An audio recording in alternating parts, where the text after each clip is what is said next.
नमस्कार. सखी सह्याद्रीमध्ये मी पल्लवी मुजुमदार आपल्या सगळ्यांचं मनपूर्वक स्वागत करते. मंडळी, परकीय सत्तेविरुद्ध आवाज उठवण्यासाठी एक आंदोलन छेडलं गेलं आणि त्या आंदोलनाची सुरुवात आजच्या दिवशी झाली, अर्थात 9 ऑगस्टला. मुळात कृतिशीलतेने यशस्वीता प्राप्त होते असा संदेश देणारा एक मुळात प्रेरणादायी संदेश ज्याच्यामधनं म्हणता येईल अशा पद्धतीचा संदेश जो आहे तो या कृतीमधनं साध्य झाला आणि तो हा आजचा दिवस. आणि ही सदिच्छा आपल्या सगळ्यांच्या मनामध्ये सतत राहो आणि कृतिशीलतेकडे आपल्या सगळ्यांची वाटचाल होवो या सदिच्छा देते आणि आजच्या कार्यक्रमाला सुरुवात करते.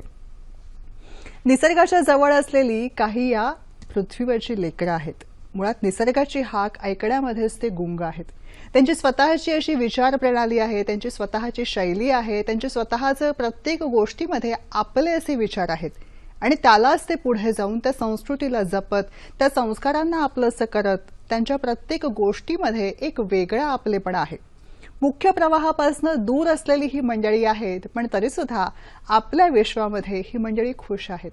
ही मंडळी आहेत आपल्याच आजूबाजूला असलेली थोडीशी आडवाटेला राहणारी आदिवासी समाज.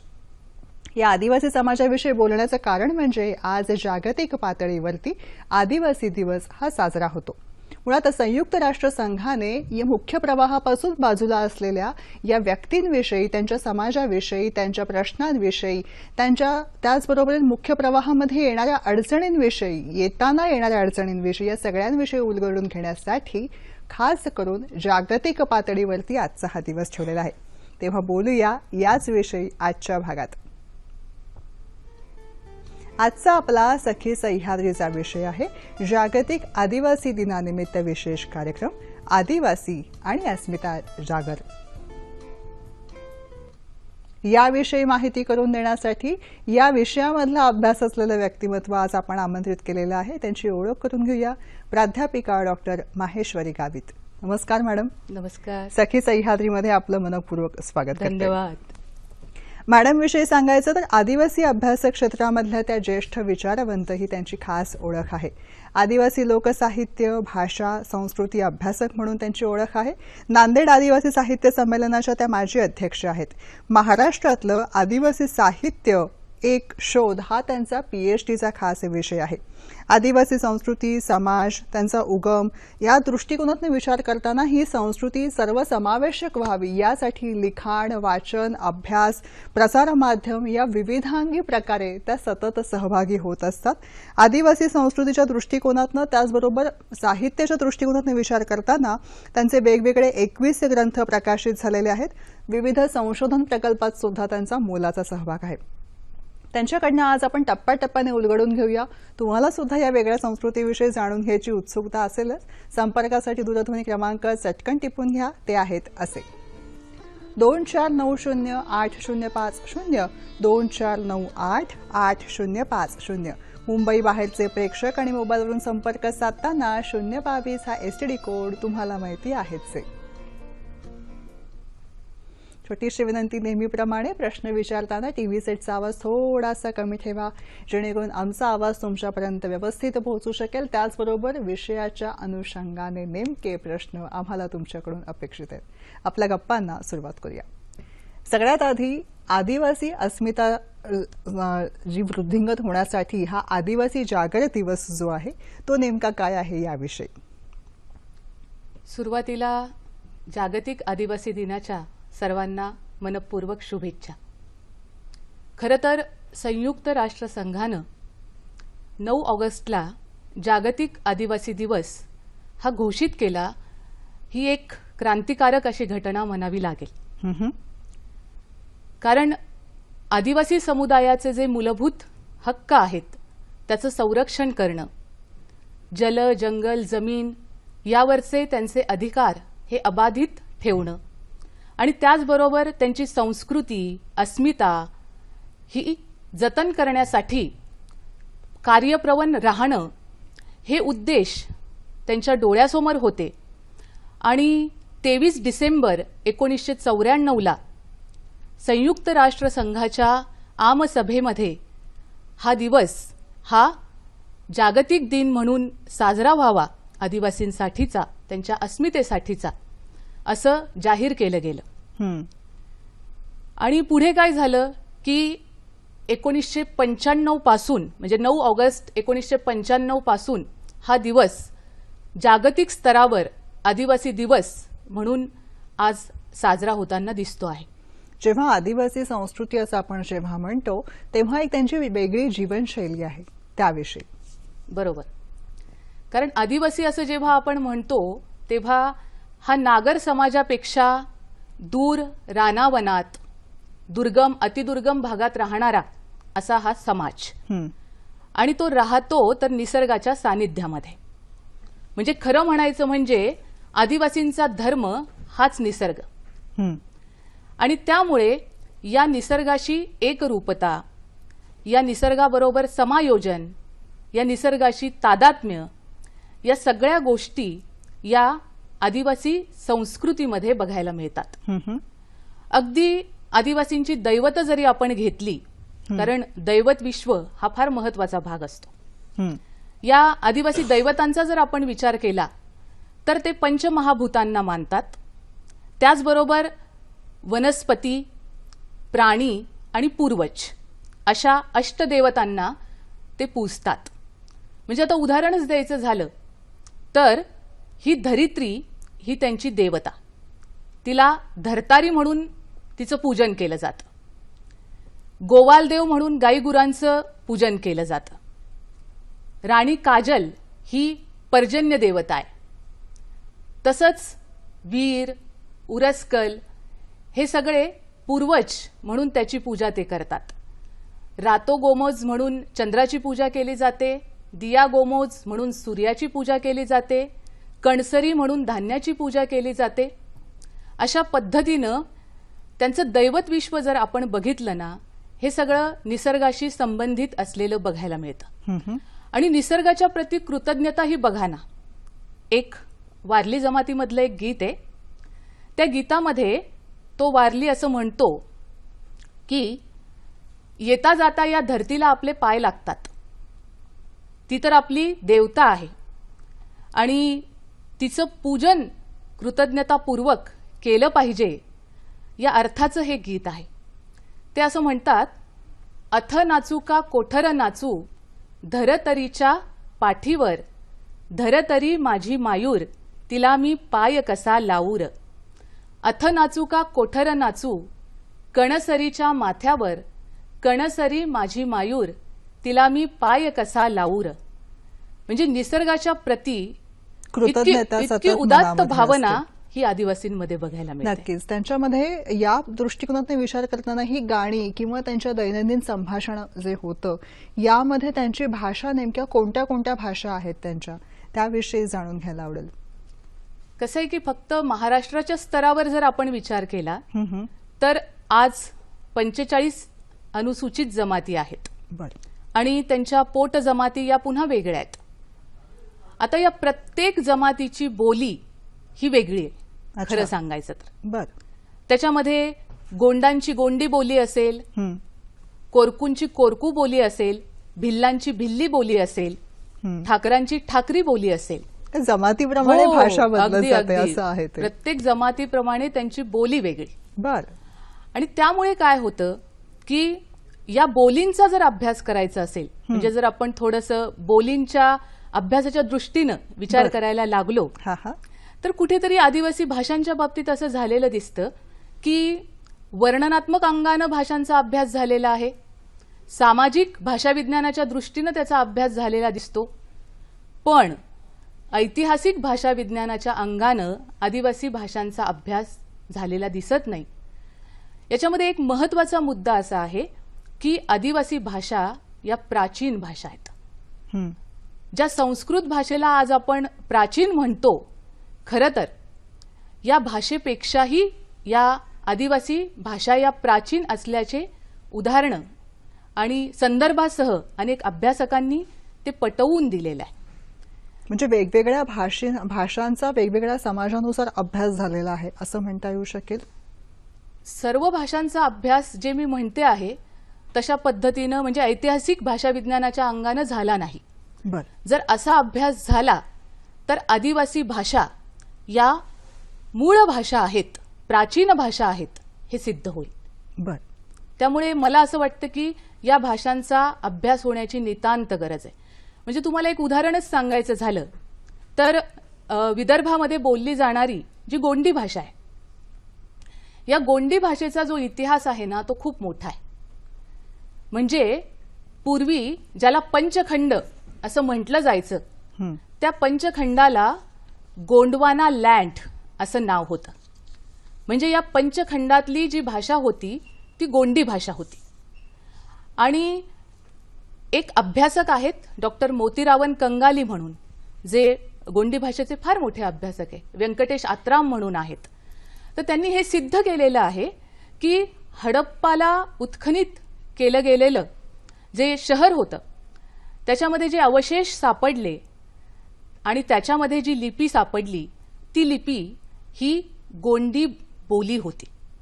आणि ज्या भाषेला आज आपण आंतरराष्ट्रीय स्तरावरची भाषा म्हणतो ना, इंग्रजी भाषा, या इंग्रजी भाषेमध्ये सुद्धा कितीतरी गोंडी शब्द आलेले दिसतात. आणि ज्या मराठीमध्ये आज आपण संवाद साधतो आहोत ना, या मराठीतील कितीतरी शब्दांची उत्पत्ती ही गोंडी भाषेमध्ये बघायला मिळते. म्हणजे अगदी गोत्र शब्द जर आपण घेतला मराठीमधला, तर तो गोंडी गोत्त या शब्दावरून आलेला दिसतो. किंवा इंग्रजीमध्ये आलेला, जसं आपण नाईट हा इंग्रजीमध्ये शब्द वापरतो, गोंडीमध्ये त्याला नरकाडा असा शब्द आहे. किंवा सिस्टर याला सेलार हा शब्द गोंडी भाषेमध्ये. म्हणजे मला सांगायचं हे की गोंडी भाषा जी आहे ही भाषा पंचखंडांमध्ये बोलली जात होती आणि ती आज बोलल्या जाणाऱ्या सगळ्या भाषांशी साधर्म्य दाखवणारी आहे. कुठेतरी अभ्यासातून हे सिद्ध होऊ शकेल की आदिवासी भाषा या सर्व भाषांच्या मुळाशी आहेत. भाषा हा एक त्यांचा जीवनशैलीचा महत्वाचा भाग झाला की जो त्यातले काही शब्द तुमच्या म्हणण्यानुसार मुख्य प्रवाहामधले आहेत सुद्धा, काही मुख्य प्रवाहाने त्या भाषेतले शब्द जवळचे केलेले आहेत. असं जेव्हा म्हणत असतो तेव्हा अजूनही लक्षामध्ये येतं या समाजाच्या बाबतीमध्ये की निसर्गाच्या ही मंडळी फार जवळ आहेत. बरोबर. निसर्गाला त्यांनी खूप आपलंसं केलेलं आहे, निसर्गाशी त्यांचा सतत संवाद सुरू असतो आणि हे या समाजाचं वेगळेपण आहे. असं जेव्हा म्हणतो तेव्हा निसर्गाशी त्यांचं हे अतूट मैत्र नेमकं जमलं कसं?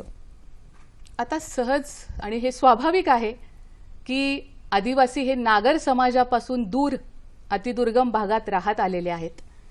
त्यामुळे निसर्गाशी त्यांचं सानिध्य असणं आणि नागर समाजापेक्षा त्यांची संस्कृती ही आपोआप वेगळी होणं हे स्वाभाविक आहे. खरं सांगायचं म्हणजे आदिवासी संस्कृती जी आहे ना, याच्यामध्ये सगळी मानवी मूल्य भरलेली आहे. म्हणजे याच्यामध्ये निसर्गप्रेम आहे, प्राणीप्रेम आहे, स्त्री पुरुष समानता आहे, स्वातंत्र्य, समता, बंधुता, न्याय आहे. त्याचबरोबर अल्पसंतुष्ट वृत्ती आहे, सहकार्याची भावना आहे आणि सगळ्यात महत्त्वाचा भाग सांगायचा ना तर स्त्रियांना पुरुषांपेक्षा सुद्धा महत्त्वाचं स्थान आहे. हे आपल्याला लक्षात घ्यावं लागेल. कारण आदिवासींमध्ये आपल्याला मातृसत्ताक पद्धती प्रामुख्यानं बघायला मिळते. आजही गारो, खासी जमातीमध्ये ही मातृसत्ताक पद्धती आपल्याला असलेली दिसते. आणि विशेष म्हणजे आदिवासींमध्ये स्त्रियांना म्हणजे जेव्हा लग्न ठरतं तेव्हा मुलींना देज देण्याची प्रथा आहे. नक्कीच या सगळ्याविषयी विस्तृतपणे जाणून घ्यायचं आज आपण बोलत आहोत ते म्हणजे जागतिक आदिवासी दिनाच्या निमित्तानं. आपल्या बरोबर आहेत ते म्हणजे आदिवासी साहित्य संस्कृती याचे अभ्यासक डॉक्टर माहेश्वरी गावित मॅडम.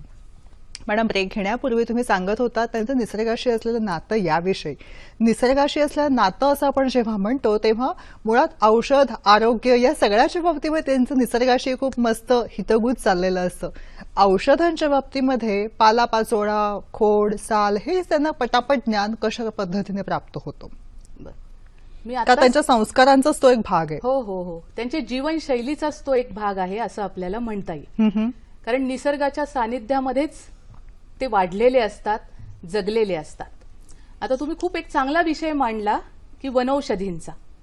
आणि निसर्गाचं ज्ञान हे आदिवासींना उपजतच असतं असं आपल्याला म्हणता येईल. म्हणजे आता उदाहरणार्थ ते कसं काय ओळखतात की पाऊस जास्त पडेल की नाही. बर. म्हणजे एखाद्या पक्षानं जर घरटं उंच बांधलं म्हणजे झाडावर अगदी उंचीवर, तर अर्थातच पाऊस हा जास्त पडणार. अच्छा. आणि ते खाली बांधलं झाडावर तर पाऊस हा कमी पडणार. हे त्यांचं निसर्गाचं तत्वज्ञान आहे, निरीक्षण आहे. अगदी निरीक्षण आहे. आणि दुसरं एक उदाहरण सांगायचं म्हणजे जेव्हा केरळला सुनामी आलेली होती तेव्हा काय झालं होतं की सगळ्या लोकांना काय वाटलं की त्या किनाऱ्यावर असलेले जे आदिवासी आहेत ते आत्तापर्यंत त्या प्रवाहामध्ये वाहून गेले असतील. पण तसं काही झालं नाही, कारण निसर्गाने त्यांना आधीच संकेत देऊन ठेवलेले होते. कारण त्यांची जी जनावरं होती ते जोरजोरानं उधळत होते आणि मग यांच्या लक्षात आलं आदिवासींच्या की काहीतरी निसर्गाचा प्रकोप हा पुढे जाऊन होणार आहे. अच्छा. आणि 10 दिवस आधीच ते आपल्या जनावरांसकट एका टेकडीवर जाऊन थांबलेले होते. बर. त्यामुळे आपल्या लोकांना असं वाटलं की जेव्हा तिथलं संशोधन सुरू झालं कोण जिवंत आहे कोण नाही, तेव्हा मात्र आदिवासी हे एका टेकडीवर सुरक्षितपणे असलेले बघायला मिळाले. आणि जे वनौषधींचं तुम्ही म्हणतात ना, नक्कीच एक फोन हो. घेते आणि पटकन वळते हो, या हो, मुद्द्याकडे. चालेल. आपल्याशी बोलतायत जोसेफर खारगर इथून. नमस्कार. बोला. हा मॅडम, आपलं नंदुरबार जिल्ह्यात बरेच म्हणजे परप्रांतातले लोक येऊन राहतात. गुजराती म्हणाल किंवा मुसलमान किंवा वेगवेगळ्या जातीचे असे बरेच जातीचे लोक येऊन धंदा करतात आहे. आणि तिथल्या लोकांना म्हणजे तिथल्या लोकांची जागा घेऊन नाही शकत आदिवासी लोकांना, विकत पण घेऊन नाही शकत आणि भाड्यावर पण घेऊन शकत नाही. असं बरीच लोक येऊन राहतात तिथे आणि तिथल्या लोकांना त्या लोकांनी कामाला ठेवलंय. म्हणजे आदिवासी जे गरीब लोक आहेत लेबर म्हणून कामाला ठेवलंय. बरं. आणि बरंच त्यांचं म्हणजे जागा वगैरे लोक विकून टाकतात. असे लोक घेऊ नाही शकत. तरी पण बरेच गुजराती लोकांनी वगैरे जागा घेतल्या आहेत तिथे. कोणत्या भागामध्ये व्यवसाय करतात? आपलं नंदुरबार जिल्ह्यात नवापूरच्या जवळ. बर. मग नेमका मुद्दा काय आहे तुमचा? मुद्दा हे की म्हणजे आदिवासी लोकांचं जे म्हणजे त्यांचा हक्क आहे ते कुठेतरी हे म्हणजे घेतला जातोय दुसऱ्या लोकांना. बर. धन्यवाद. नंदुरबार जिल्ह्याच्या दृष्टिकोनातून त्यांनी विचारलंय की तिथे आदिवासी जमातीला मुख्य प्रवाहामध्ये घर भाड्याने मिळणं किंवा जमिनी या दृष्टिकोनातनं ज्या वादाला सामोरं जावं लागतं तर त्यांचे हक्क हिरावून घेतले जातात असं काहीसं त्यांचा विचार आहे.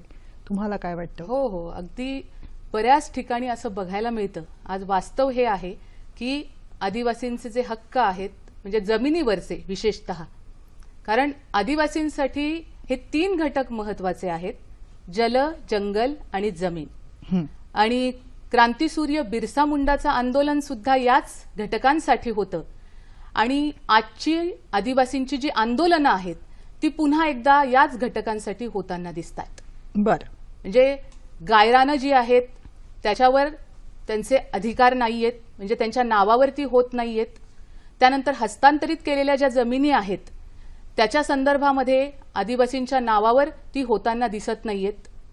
म्हणजे अशा अनेक बाबी आहेत जमिनीच्या संदर्भामध्ये की आदिवासींना त्यापासून वंचित राहावं लागतंय.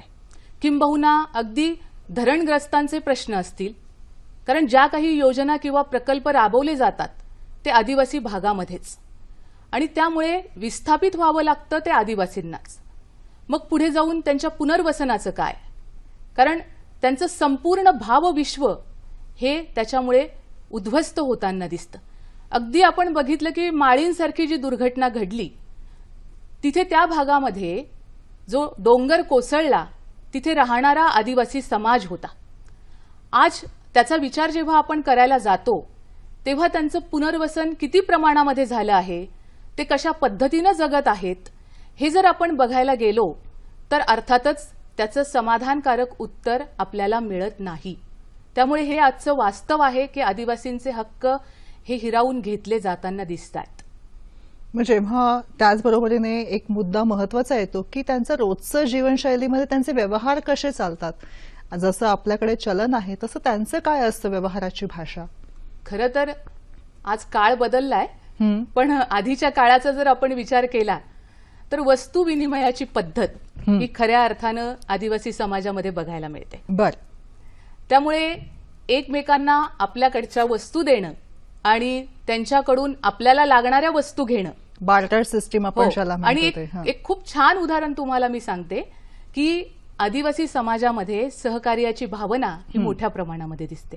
समूह भावना ज्याला आपण म्हणतो, की आत्ताच नंदुरबारचा फोन येऊन गेला आणि या परिसरामध्ये एक लाह्या पद्धत अशी एक पद्धत प्रसिद्ध आहे.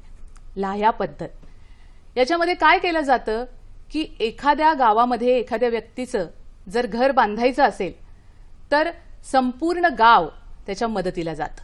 हम्म. म्हणजे ही जी सहकार्याची भावना आहे, किंवा एखाद्या गावामध्ये एखाद्या व्यक्तीचा मृत्यू झाला तर अशा वेळी संपूर्ण गाव दुखवटा साजरा करताना दिसतं. एकी जे बळ जे आहे ते त्यांच्याकडे त्याचं अगदी बळ महत्व खचून जाणून भरलेलं आहे. अगदी हा.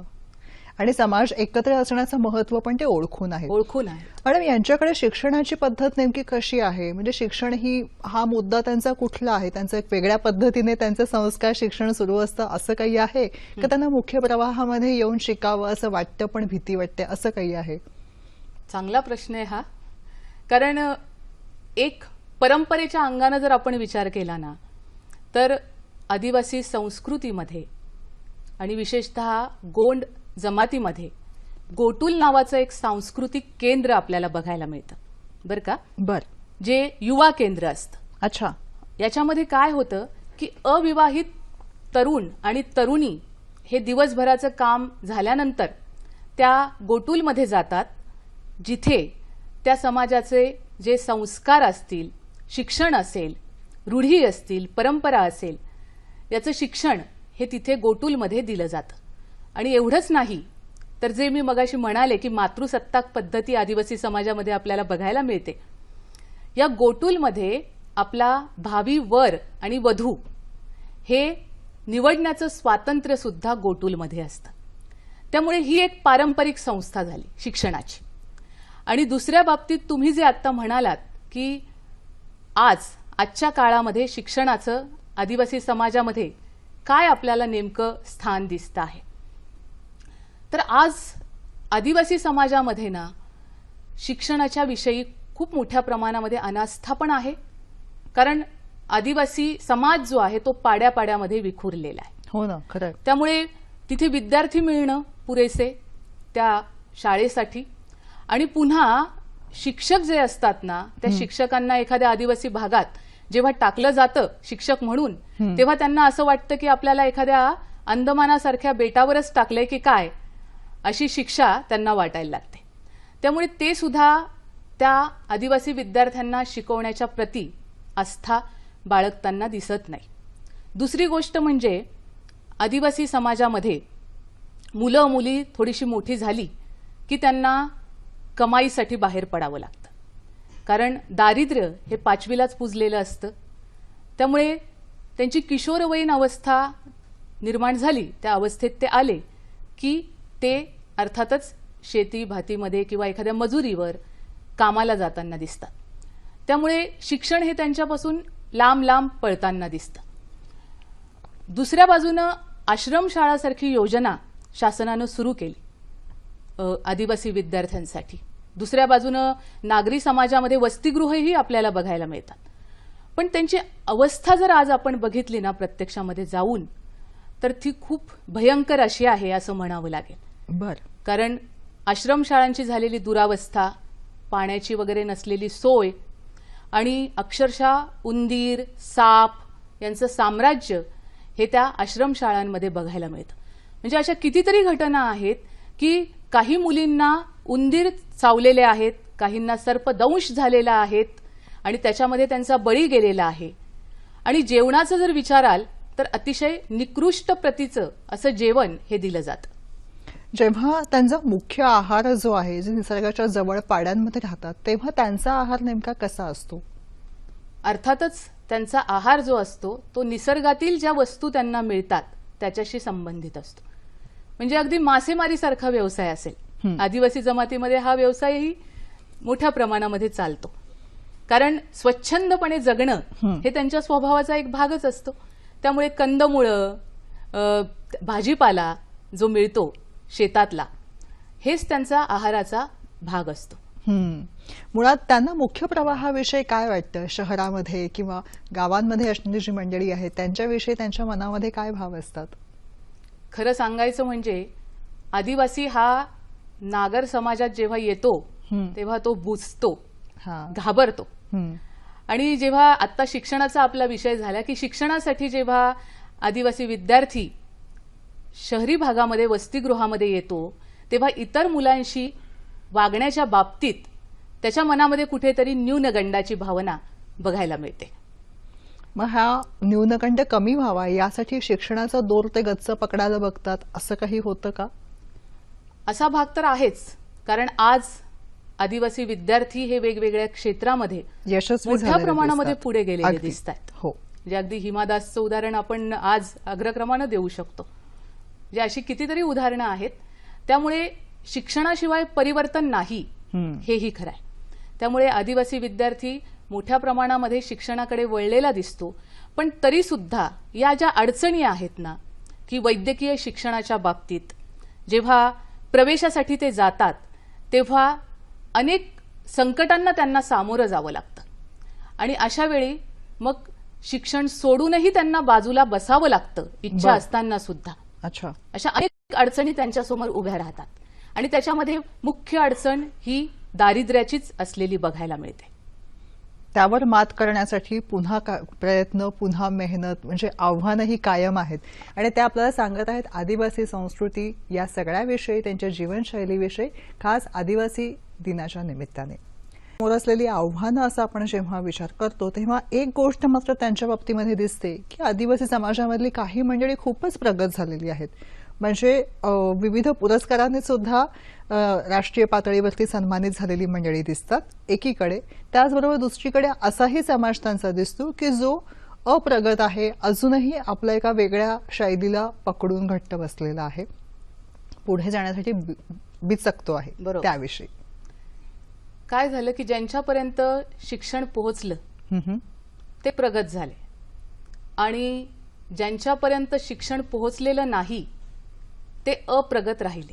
पण इथे आता थोडीशी ही विकासाची जी संकल्पना आहे आदिवासींच्या बाबतीत ती मला वेगळ्या पद्धतीनं सांगावीशी वाटते. अवश्य. कारण मागासलेला हा शब्द जर आपण आदिवासींच्या बाबतीत वापरत असू तर तो केवळ भौतिक सुविधा त्यांना मिळाल्या नाहीत या अर्थानं. कारण दैनंदिन ज्या त्यांच्या गरजा आहेत, जीवनावश्यक गरजा ज्या आपण म्हणतो की त्यांच्यापर्यंत रस्ते, वीज, पाणी या जीवनावश्यक गरजा पोहोचलेल्या नाहीत. त्या अर्थानं ते मागासलेले आहेत असं जर आपण म्हणालो तर ते योग्य ठरेल. पण दुसऱ्या बाजूने मी असं म्हणेल की आदिवासी समाज जो आहे तो सांस्कृतिकदृष्ट्या मात्र प्रगत आहे. कारण आत्ताच मी सांगितलं की सगळी मानवी मूल्य जी आहेत ती या समाजामध्ये खचून भरलेली आहे. वा. आज नागर समाजामध्ये आपण बघतो की माणूस माणसाला विसरत चाललाय. भावनिकता जी आहे एकमेकांबद्दल वाटणारी ती नष्ट होत चाललेली आहे. माणूस स्वार्थी झालेला आहे. अशा परिस्थितीमध्ये आदिवासी समाजामध्ये मात्र ही माणुसकी जी आहे ना ती मोठ्या प्रमाणामध्ये आजही बघायला मिळते. मग या समाजाला आपण मागास कसं म्हणणार? आणि हा जो शिकलेला समाज असं आपण म्हणतो ना, प्रगत समाज, या शिकलेल्या समाजाकडून आज ही अपेक्षा आहे की त्यांनी हा जो भौतिकदृष्ट्या मागास असलेला समाज आहे त्यालाही आपल्याबरोबर घेऊन येण्याची गरज आहे. जेव्हा त्यांना मुख्य प्रवाहामध्ये आणायचं असं आपण म्हणतो ना मॅम, तेव्हा मुळात यांच्यासमोर आव्हानं कोणती आहेत? कुठल्या गोष्टींचा त्यांना त्रास होतो? कुठल्या गोष्टीमध्ये ते बिचकतात? काय नेमकं त्यांची आंदोलनं असतात मानसिक पातळीवर? बरोबर. खरं तर आदिवासींच्या दृष्टीनं म्हणजे आदिवासींची जेवढी जेवढी आंदोलनं जर आपण बघायला गेलो ना आज, तर ती जल, जंगल, जमीन म्हणजे पर्यावरणावर त्यांचा जो अधिकार आहे त्या अधिकाराशी संबंधित असलेली बघायला मिळतात. माझं काही नाही पण निसर्गाचं रक्षण झालं पाहिजे. म्हणजे आज आपण जे म्हणतो ना पर्यावरणाचा ऱ्हास मोठ्या प्रमाणात होतो आहे, खरं तर त्याचं संरक्षण जर कुणी करणार असेल तर तो आदिवासी करणार आहे. हे सगळ्यांनी नीटपणे लक्षात घ्यायला पाहिजे. ते आणि त्यांच्या- त्यामुळे हा. आणि त्यामुळे त्यांच्या या ज्या चळवळी आहेत त्या सर्व या घटकांशी संबंधित दिसतात. बर पण आजचं युग हे माहिती तंत्रज्ञानाचं युग आहे असं जेव्हा आपण म्हणतो तेव्हा आदिवासींपुढे अनेक आव्हानं उभी आहेत. त्याच्यामध्ये जसं मी म्हटलं की शिक्षणाची फार मोठी समस्या आहे याच्यामध्ये सगळ्यात महत्वाचा भाग. कारण शिक्षण मिळाल्याशिवाय समाजामध्ये परिवर्तन होऊ शकत नाही आणि खरी अडसर ही तिथेच येताना दिसते आहे. आणि दुसऱ्या बाजूनं ज्या शासकीय योजना असतात ना आदिवासींसाठी राबवल्या जाणाऱ्या की ज्या त्यांच्या विकासासाठी म्हणून शासनानं जाहीर केलेल्या असतात, अशा योजना आदिवासींपर्यंत किती प्रमाणात पोहोचतात याचं उत्तर जर आपण शोधायला गेलो ना तर ते नकारार्थी मिळतात. बर या संदर्भात एक आदिवासी कवी आहेत बरं का, त्यांची एक खूप चांगली कविता आहे.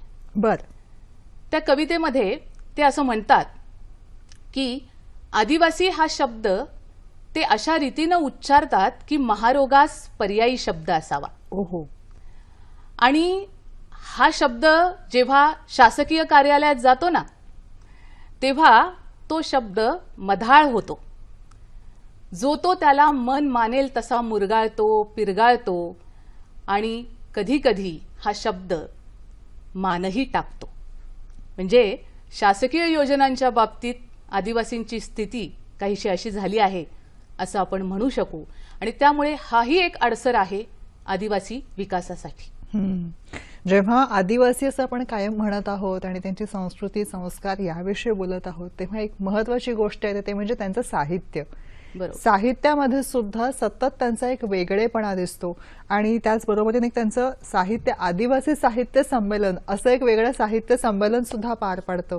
नांदेडच्या साहित्य संमेलनाच्या आपण अध्यक्ष सुद्धा होतात. मुळात त्यांचं साहित्य कसं आहे आणि त्या दृष्टिकोनाने त्यांची वेगळी विचारशैली काय आहे, लिखाणामध्ये त्यांचे विचार काय येत असतात याविषयी. साहित्याचा जेव्हा आपण विचार करतो ना तेव्हा ललित साहित्य असं जेव्हा आपण म्हणतो, कथा, कादंबरी, नाटक, कविता, हे साहित्य हे 1960 नंतर उदयाला आलं बर आणि 1975 नंतर ते अधिकाधिक पुष्ट होत गेलेलं दिसतं. बर याच्यामध्ये आदिवासी साहित्यिकांनी मोठ्या प्रमाणामध्ये कविता हा जो साहित्य प्रकार आहे ना हा निर्माण केलेला दिसतो. याच्यामध्ये जवळजवळ आजपर्यंत 100 कविता संग्रह, 100च्या वर कविता संग्रह खरं तर आदिवासी साहित्यामध्ये आलेले दिसतात. अच्छा. आणि आदिवासी साहित्याचा विचार करत असताना 2 प्रकारे आपल्याला करावा लागतो.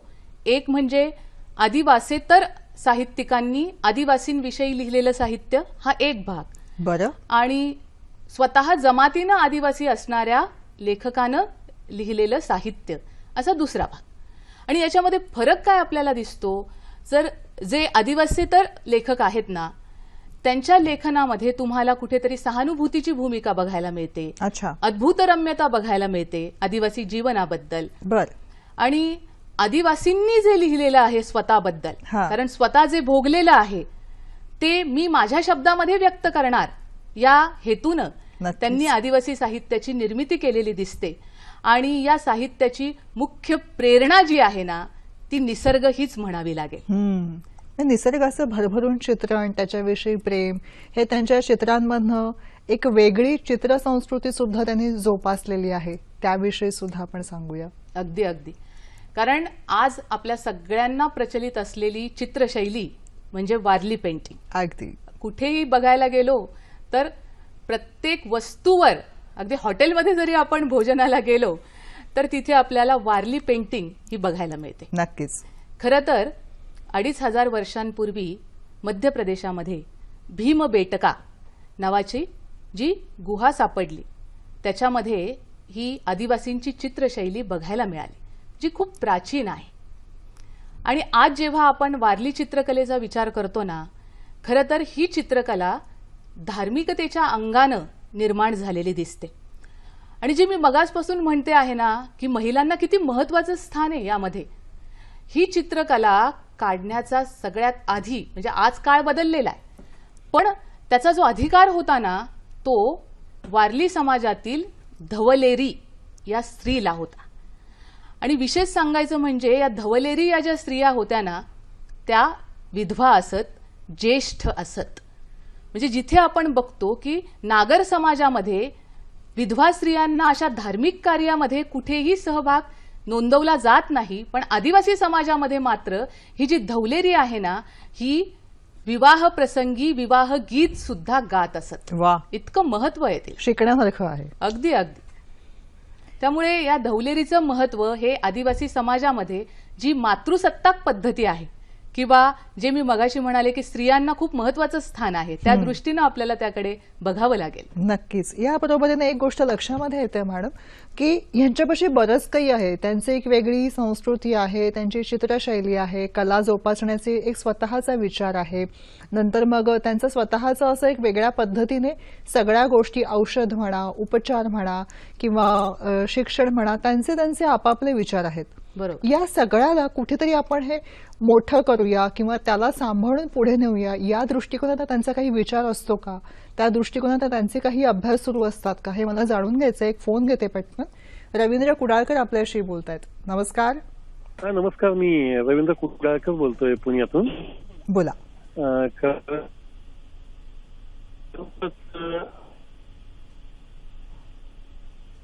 रवींद्रजी, तुमचा आवाज पोहोचत नाही आमच्यापाशी.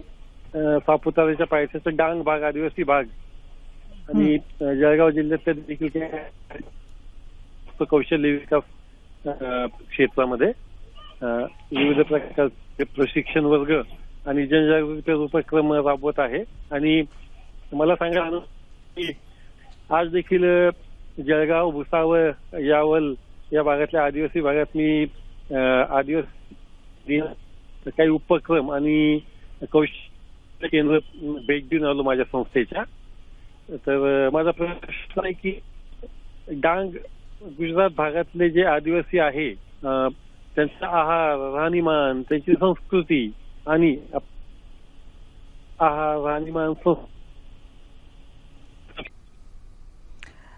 कुडाळकरजी, तुमचा प्रश्न जो आहे तो नीटपर्यंत आमच्यापाशी पोहोचलेला नाहीये, पण थोडंसं त्यांना मुळात डांग संस्कृती जी आहे त्याविषयी जाणून घ्यायचं होतं आणि त्याचबरोबर ते स्वतः आदिवासी बहुल क्षेत्रामध्ये त्यांचं काम आहे. नक्कीच ही चांगली गोष्ट. मॅडम, आत्ता जो फोन होता तेव्हा त्यांनी असं म्हटलं होतं रवींद्र कुडाळकरांनी की डांग भाग जो आहे तिथलं राहणीमान, तिथली संस्कृती, जीवनशैली आणि इतर भागातली आदिवासींची जीवनशैली, त्यांचा फोन जो आहे तो स्पष्टपणे ऐकू नाही आला, पण संदर्भ हा होता असं त्यांनी आपल्यापाशी पोचतं केलेलं आहे. तर या दोन्हीतला फरक जो आहे तो त्यांना उलगडायचा आहे. बरोबरीने ते स्वतः आदिवासी बहुल क्षेत्रामध्ये कार्यरत आहेत. अगदी अगदी.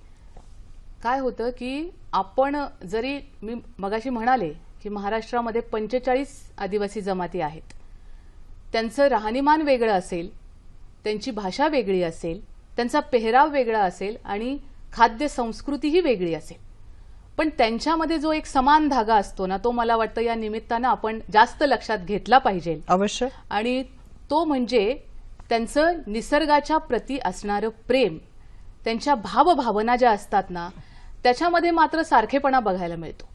भलेही जमात कोणतीही असू द्या, कुठल्याही भूप्रदेशात राहणारी असू द्या, पण निसर्गाच्या प्रती एकात्मता हे संपूर्ण आदिवासी समाजामध्ये जाणवणारं एकमेव असं साधर्म्य आहे असं आपल्याला म्हणता येईल. अच्छा, तो एक समान धागा त्यांना प्रत्येक वेगवेगळ्या क्षेत्रामध्ये जवळ आणतो, जोडतो, असं काहीसं आहे. अगदी अगदी अगदी. आपण साहित्य, कविता याविषयी बोलत होतो आणि त्यांचं साहित्याविषयी, तुमची तर त्याच्यामध्ये पीएचडीच आहे मॅडम, तर मला त्यातनं त्याविषयी जाणून घेणं खूप उत्सुकता आहे. खरं तर आता आपण आदिवासी आणि निसर्ग, खरं तर यांचा जो घनिष्ठ संबंध आहे तो त्यांच्या कलेमधून दिसतो, त्यांच्या साहित्यामधून दिसतो, त्यांच्या वागण्यामधून दिसतो. आणि मी मगाशी म्हणाले की आदिवासी साहित्याची जी मुख्य प्रेरणा आहे ना, ती निसर्गच आहे. भुजंग मेश्राम हे जे आदिवासी साहित्यामधलं एक फार मोठं नाव आहे त्यांचं, त्यांची एक खूप छान कविता आहे. ते असं म्हणतात की निसर्ग म्हणजे मोठा देव, निसर्ग म्हणजे मोठा देव, रात्री स्वप्नात येते ती चंद्रदेवता, ढोल म्हणजे जंगलाची प्रार्थना, दारू म्हणजे कुलाचार, कर्ज म्हणजे निसर्ग, निसर्गाला दुखवायचे म्हणजे किती मोठे पाप. ओ, इतकं निसर्गाच्या प्रती एकात्मता आदिवासी जीवनामध्ये भरभरून असलेली दिसते आपल्याला. त्यांचं नेमकं जीवनशैलीमध्ये खाणं पिणं कसं असतं? कशा पद्धतीने त्यांचं आपण आता हे डाएट ते डाएट अनेक गोष्टी मुख्य प्रवाहामध्ये फॉलो करत असतो. त्यांचा मुळात आहाराकडे बघण्याचा दृष्टिकोन कसा आहे? आहाराकडे अन्नपूर्णा देवी बघण्याचं असते म्हणजे का अगदी त्यांच्याकडे? सकाळी उठल्याबरोबर ते पेजही घेताना दिसतात. मग ती मक्याची बनवलेली पेज असेल किंवा भाताची बनवलेली पेज असेल, म्हणजे खऱ्या अर्थानं जे आपल्या आरोग्यासाठी पौष्टिक असं जे अन्न आहे ते त्यांच्या आजूबाजूच्या भागामध्येच ते पिकवताना दिसतात. म्हणजे अगदी पावसाळा सुरू होण्याच्या आधी ते आपल्या आजूबाजूच्या आवारामध्ये अनेक भाज्या लावतात बर. आणि त्याच भाज्यांचा आस्वाद ते आपल्या आहारामध्ये सुद्धा घेताना दिसतात. त्या आदिवासी भागात आलेले वेगवेगळे करटू किंवा ती वेगवेगळी फळं जी आहेत ती आपल्या इथं विकायला आली की त्या अप्रूपाने आपण त्या सगळ्याकडे बघत असतो. कंदमुळं तर ते शोधतातच ना. हा, ते कंदमुळं आपणही हा त्यांच्या अप्रूपाने आवडीचाच घेत विषय असतो असतो. अगदी. हो ना, हो ना. तर तेही ते शोधून आणतात आणि त्याचाही आस्वाद ते घेत असतात. त्यांच्याकडे सुद्धा अन्नपूर्णा देवी किंवा असं काही एक वेगळी देवदेवता असते का याविषयी? त्यांच्या देवदेवतांचं आपण आधीच मी तुम्हाला त्याची माहिती सांगितली की त्यांच्या ज्या देवता आहेत, जसं कणसरीचं तुम्हाला मी उदाहरण दिलं की कणसरी ही त्यांची धान्याची देवता आहे. त्या धान्याची देवता असल्यामुळे कणसरीचं पूजन ते करतात आणि तिच्याबद्दल भरपूर आख्यायिका त्या समाजामध्ये प्रचलित असलेल्याही आपल्याला बघायला मिळतात. आज त्यांच्या पुढे काही वेगळे प्रश्न आहेत का? काही शंका आहेत का भरपूर त्यांच्यात? आहेत. आदिवासी जीवनामध्ये आज मोठ्या प्रमाणामध्ये समस्या निर्माण झालेल्या दिसतात. त्याच्यामध्ये अगदी कुपोषण असेल, त्यानंतर नक्षलवादी समस्या असेल, स्त्रियांचं होणारं शोषण हा तर फार मोठा विषय आहे. त्यानंतर धर्मांतराचा भाग असेल, शासकीय योजनांमध्ये होणारा भ्रष्टाचार असेल, हे खूप मोठे प्रश्न हे आज आदिवासी जीवनामध्ये आपल्याला आवर्जून बघायला मिळतात. की आज आश्रमशाळांमध्ये स्त्रियांच्या बाबतीमध्ये त्यांचं जे लैंगिक शोषण होतं ही एक खूप मोठी समस्या आहे. तिच्याकडेही आपल्याला लक्ष वेधावं लागेल. तर अशा भरपूर समस्या आदिवासी जीवनामध्ये आज आहेत असं म्हणता येईल आपल्याला. जेव्हा आपण राज्यघटना बघतो तेव्हा त्याच्यामध्ये असं म्हटलेलं आहे की प्रत्येक नागरिकाला, प्रत्येक व्यक्तीला जगण्याचा मूलभूत हक्क आहे, त्याचे मूलभूत अधिकार आहेत आणि त्याचं जतन आणि संवर्धन होणं तेही तितकंच मोलाचं आहे. आदिवासी समाजाचा या दृष्टिकोनामध्ये त्यांच्यामध्ये जागरूकता किती आहे हा एक मुद्दा येतो. बरोबरीने जेव्हा त्यांना असं काही लक्षामध्ये येतं की तुम्ही आता सांगितलं की अन्याय आहे, अत्याचार आहे, आव्हान आहेत, पण दाद मागायला जावी हेही कळतं का? असे 2 मुद्दे मला तुमच्याकडनं जाणून घ्यायचेत. खरं तर आदिवासी हा अतिशय भोळा आणि कुणालाही न दुखावणारा असा समाज आहे. बरं. पण आज त्यांच्यावर जो अन्याय अत्याचार होतो आहे आणि जे शिक्षित झालेला तरुण वर्ग आहे यांनी सुद्धा आपल्या इतिहासाचा अभ्यास केलेला आहे. त्याच्यामध्ये क्रांतीसूर्य बिरसा मुंडा यांनी जो उलगुलानचा मंत्र दिलेला आहे, उलगुलान हा मुंडारी बोलीतला शब्द ज्याचा अर्थ सर्व क्षेत्रात एकाच वेळी क्रांती. आणि हा जो आपण दिवस साजरा करतो ना 9 ऑगस्ट, मला असं वाटतं की हा या दृष्टीनं आदिवासींच्या अस्मिता जागराचा दिवस आहे असं आपल्याला म्हणता येईल. नक्कीच. मग ह्यावेळी त्यांना नेमकं असं काही वाटतं का की इथं जाऊन आपण दाद मागावी, याविषयी पोलिसांपाशी जावं, याविषयी आपण अंगणवाडी शाळांमधल्या शिक्षिका असतात तिथं गेलो तर आपल्या मुलांना किंवा भविष्या दृष्टिकोनानं शिक्षणाची दिशा मिळू शकेल, असं काही त्यांच्या लक्षामध्ये येतं का? लक्षामध्ये आता हळूहळू यायला लागलेला आहे. आदिवासी जागृत व्हायला लागलेला आहे. पण अॅट्रॉसिटी सारखा ऍक्ट जो आदिवासींच्या बाजूने आहे, आज जर आपण बघितलं ना त्या कायद्याचा आदिवासींनी किती प्रमाणात उपयोग केलेला आहे तर तो अतिशय नगण्य प्रमाणामध्ये बघायला मिळेल. म्हणजे दुसऱ्यांना दुखवायचं नाही, माणसाला माणुसकीच्या भावनेनं बघायचं असा सर्व मानवाचा विचार आदिवासी समाज करतो. हे केवढं मोठं मन आदिवासींजवळ आहे. जेव्हा सण आणि उत्सव याविषयी आपण बोलतो तेव्हा सण उत्सवाच्या बाबतीमध्ये त्यांची मानसिकता नेमकी कशी असते? सण उत्सव जेव्हा ते साजरे करतात तेव्हा आनंदानं बेहोश होतात. नृत्य, संगीत, गीत त्यांच्याबरोबर असतंच. वाद्य पण त्यांची स्वतःची असतात. हो, तारपासारखं वाद्य आपण बघतो. ही वाद्य त्यांची स्वतःची असतात आणि विशेष म्हणजे त्याच्यामध्ये 3 पिढ्या एकाच वेळी नाचताना पण दिसतात. म्हणजे त्याच्यामध्ये ते आनंदानं बेहोशच होताना दिसतात. नृत्य हा त्यांच्या जीवनाचा फार महत्वाचा भाग हा असलेला दिसतो. आणि तो सण आणि उत्सवाच्या वेळी म्हणजे एक उदाहरण सांगायचं म्हणजे दिंडण नृत्य हे भिल्ल समाजामध्ये केलं जातं होळीच्या वेळी. आणि त्यावेळी काय केलं जातं की पुरुष हे स्त्रियांचा पेहराव परिधान करतात बरं, याच्या मागचं कारण काय असेल? कारण स्त्री आणि धरित्री यांच्यामध्ये कुठेतरी साम्य आपण कल्पितो, वा. कारण दोन्हीमध्ये सृजनशीलता आहे. मस्त. त्यामुळे या धरित्रीच्या प्रती एक प्रकारची कृतज्ञता व्यक्त करण्यासाठी हे दिंडण नृत्य आदिवासी करतात. किती मस्त. म्हणजे एक लक्षामध्ये येतं की धरित्री आणि स्त्री हे नातं जोडून स्त्रीला सन्मान देणारी, समानतेच्या मार्गावरती मार्गक्रमण करणारी, सर्व क्षेत्रात एकाच वेळी क्रांती दिनाच्या दिवशी हा संदेश देताना म्हणजे हा संदेश जो आहे तो आदिवासींकडून आपल्यापाशी पोचतो आहे, हे महत्वाची गोष्ट आहे आणि ही लक्षात घेण्याजोगी बाब आहे. मुळात समाधानी असलेली अशी ही जमात आहे. समाधानाबरोबरीने प्रगतीच्या वाटेवर जाताना काही आव्हानं सुद्धा यांच्यापाशी आहेत. त्या आव्हानांना सोडवण्यासाठी ते वाट बघतायत की मुख्य प्रवाहातली मंडळी जी आहे थोडा वेळ आमच्यासाठी पण देतील. या निमित्तानं त्यांची जीवनशैली, त्यांची विचारधारा, संस्कृती या सगळ्याला उलगडण्याचा एक छोटासा यत्न सखी सह्याद्रीच्या मंचावर आम्ही केला. कसा वाटला हा भाग नक्की कळवा या पत्त्यांवर. फेसबुकच्या माध्यमातून व्यक्त व्हा www.facebook.com/dd सह्याद्री. जीमेलवरती तुमच्या प्रतिक्रिया कळवा sakhesahyadrady@gmail.com. यूट्यूबवरती हा एपिसोड बघून आदिवासींविषयी तुम्ही नक्की जाणून घेऊ शकता www.youtube.com/dd Sahyadri. Twitter handle @dd Sahyadri.